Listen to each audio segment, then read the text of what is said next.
그리고 예수님 믿는 것은 구체적인 인간 예수를 믿는 겁니다. 여러분, 예수님을 믿는 것은요, 2000년쯤 전에 팔레스타인 지방에서 태어나가지고 그저 30대 청년 하나가 살다가 죽었는데 그 인간을 하나님의 아들, 우리의 구주로 믿는 거예요. 예수를 믿는다고 하는 것은. 여러분, 베드로에게 사도들의 신앙 고백, 너희들 나 누구냐 그럴 때 베드로가 대표로 신앙 고백을 하잖아요. 그때 우리 성경에 이렇게 돼 있죠. 주는 그리스도시요 살아계신 하나님의 아들입니다, 이렇게 돼 있죠. 그 주가 번역을 감히 다르게 할 수가 없어서 주라 그랬지, 원래 헬라어에서는 너예요, 너. 네가 하나님의 아들이다, 이렇게 말하는 거예요. 뭐 좋게 말하면 당신은 하나님의 아들입니다. 베드로가 신앙 고백한 거는 자기 앞에 서 있는, 나이 차이가 뭐 얼마나 날까요? 비슷할 것 같은 그 청년, 세상 권력도 별로 없고 때리면 죽을 것 같은 그 인간을 보고 네가 하나님의 아들이고 우리의 구주라고 고백하는 거예요. 이게 신앙 고백입니다.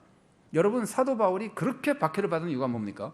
사도 바울이 유대인들에게 그렇게 박해를 받은 이유는 우리에게 메시아가 오실 것이라고 말해서 박해받은 거 아닙니다. 우리에게는 우리의 구원자 하나님의 아들이 있다고 해서 박해받은 것이 아닙니다.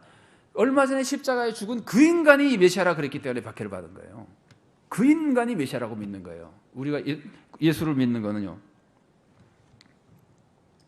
이게 왜 중요하냐면요, 우리가 예수 그리스도, 우리가 예수님 믿을 때 그리스도 예수, 부활하신 예수, 재림하실 예수, 영광의 예수, 하나님의 아들 예수, 보좌에 앉으신, 보좌 우편에 서신, 이런 모습만 가지고 예수님을 믿으면은요, 우리의 믿음이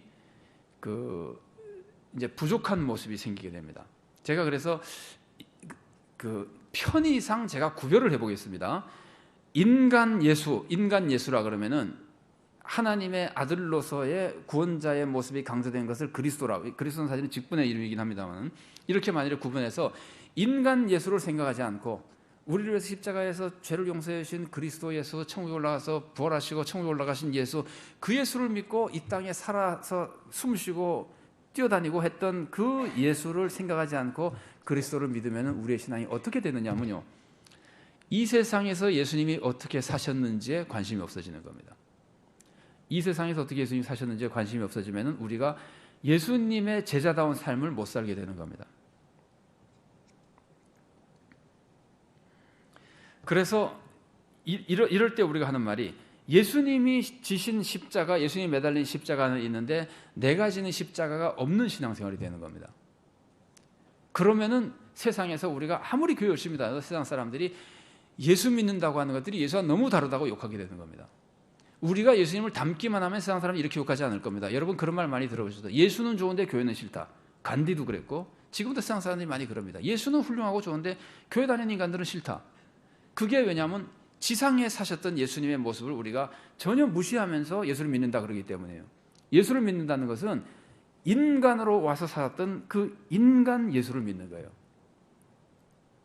그런데 거꾸로 그리스도 예수, 십자가에서 우리의 죄를 용서하신 그리스도 예수를 생각하지 않고 인간 예수만 믿으면 어떻게 되냐면요, 인간 예수로 살았던 인간 예수의 삶만 본받으면 되는 줄 알아요. 인간 예수처럼 가난한 사람을 위해서 살고, 인간 예수처럼 뭐 불의에 항거하고 종교를 개혁하려고 그러고, 그렇게만 하면 되는 건 줄 알고 내 죄를 십자가에 못 박힌 예수님께 의지하지 않아요. 내 죄 용서를 의지하지 않아요. 그러면 어떻게 되냐면요, 내가 지는 십자가는 있는데 믿는 십자가가 없는 그 신앙이 되는 거예요. 제가 한마디로 정주하면 안 되겠으나 이런 위험성이 많이 있는 분야가 해방신학이나 민중신학에 있습니다. 해방신학이나 민중신학이 그동안에 교회가 하지 못했던 어려운 사람들을 돕고 하는 걸 많이 했지만, 그 중에 뭐 일부라 그럽시다. 일부 신학자들은 예수님의 대속의 십자가 이런 거 관심 없어요. 민중을 위해서 사는 것이 신앙생활이라고 생각하는 거예요. 민중을 위해서 사는 것이 신앙생활의 중요한 부분입니다. 그러나 그것이 믿음은 아닙니다. 믿음은 예수님의 구원자 예수님을 믿는 것이고, 그런데 그분이 인간으로 사셨기 때문에 그분을 믿는 자로서 그 예수를 따라서 예수님처럼 살려고 예수님의 뒤를 따라가는 겁니다. 근데 우리가 인간 예수의 삶을 잘 따르지 못하게 되는 이상하게 생긴 현상 중에 하나가 뭐냐면요, 우리의 신앙 고백 중에 우리가 제일 신앙 고백을 많이 하는 게 사도신경이잖아요. 그 사도신경은 그 잘못했다는 건 아닙니다. 사도신경은 물론 우리의 신앙 고백의 핵심을 잘 요약해 놨는데 짧게 하기 위해서 그거는 신앙의 대상으로서는 뺐겠지만 그 자체가 잘못된 것은 아니겠으나 우리에게 어떤 오해를 풀어주냐면은 사도신경에서 신앙 고백이 제일 많은 게 예수님에 대한 신앙 고백이에요. 성부 하나님도 한 줄이고 예수님은 많이 나오고 성령, 교회 뭐 이런 건 한 마디씩만 돼 있어요. 예수님만 많이 돼 있어요. 그런데 그 많이 돼 있는 것도 이제 요약해서 짧게 하느라고 예수님의 인간 삶이 하나도 없어요. 동정에 탄생하여 본디오 빌라 동정의 마리아에게 나시고 성령으로 잉태하여 동정의 마리아에게 나시고 바로 죽어요. 이게 우리의 구원에 있어서 핵심인 것은 맞습니다. 잘못된 것은 아니나 우리들이 그걸 가지고 신앙 고백하면서 아쉽게도 예수님이 이 땅에서 어떻게 사셨는지는 생각할 시간이 없단 말이죠.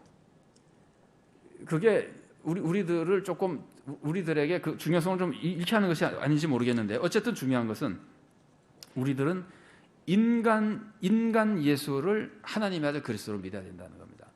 그 80년대 중반쯤에요. 한국 교회의 큰 논쟁 중에 하나가 뭐였냐면은 영혼 구원이냐 사회 구원이냐, 뭐 개인 구원이냐 뭐 사회 구원이냐 이런 것이 논쟁이 붙었어요. 구령이냐 정이냐 뭐 이래가지고 한 사람 한 사람 구원하는 영혼을 구원해서 천국 가게 하는 게 중요하냐, 사회의 악을 제거하고 사회를 정말 공의의 사회로 만드는 게 중요하냐 가지고 막 이렇게 서로 이렇게 다투기도 하고 그 단체마다 좀 달라요. 어떤 단체는 사회 정의를 외치고 어떤 단체는 예수님 찬양, 십자가 예수님 이것만 외치고 그랬었어요. 그게 시간이 흐르면서 싸울 것이 아니라 분리된 것이 아니라는 걸 이제 사람들이 다 인식하면서도 이제 처음에는 좀 자기 주장을 내서 싸우는데 그게 바로 인간 예수를 강조하는 사람과 십자가의 그리스도를 강조하는 사람들의 오해 때문에 그런 거예요. 우리는 십자가의 그리스도 바로 그분이 인간으로 사신 그분이라는 걸 그걸 연결해서 꼭 믿어야 우리가 예수님을 닮아가는 진짜 예수님의 제자가 되는 겁니다. 제자가 되는 신앙의 삶을 사는 겁니다.